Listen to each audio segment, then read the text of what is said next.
bonsoir. C'est un peu comme dans la chanson, ça s'en va et ça revient. Mais ça n'est pas fait de tout petit rien, avec pour demain une nouvelle perturbation qui arrive, qui est déjà en gestation sur l'océan, alors que celle d'aujourd'hui s'est décalée vers les régions de l'Est avec de la pluie et encore des orages, surtout près de la Méditerranée.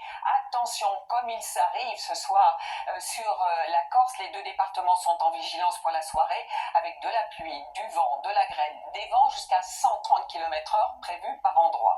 Mais demain matin, fort heureusement, vous aurez retrouvé votre soleil sur l'île de Beauté, avec certes du vent, du soleil sur le flanc est, et la nouvelle perturbation que je vous montrais, ça va filer très vite. On va la retrouver dans l'après-midi un peu plus à l'est, avec de la pluie, pratiquement pas d'éclaircies, quelques-unes à l'arrière, mais avec aussi de l'instabilité, un peu moins Bretagne, Vendée, mais vous remarquez du vent près de la Méditerranée aussi. Les températures dans la matinée, c'est à Bastia qu'il devrait faire le plus doux quand même, avec 21 degrés, mais dans l'après-midi, les 21 degrés, on les aura parfois même pas sur les régions du nord. C'est très frais, le maximum toujours pour la Corse, avec 29 degrés. Alors notre week-end, petite amélioration samedi sur les régions de l'Est, mais ne rêvons pas trop parce qu'une nouvelle perturbation arrive.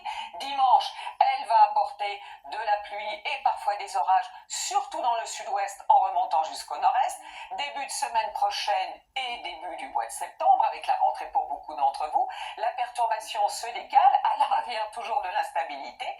Et puis mardi, attention, une perturbation avec beaucoup de pluie et de vent est attendue par le nord-ouest. Mercredi, elle va certainement s'installer sur une bonne partie du pays. Et jeudi, ça en sera encore une autre. Louis Baudin vous en reparlera bien évidemment demain. Très bonne soirée.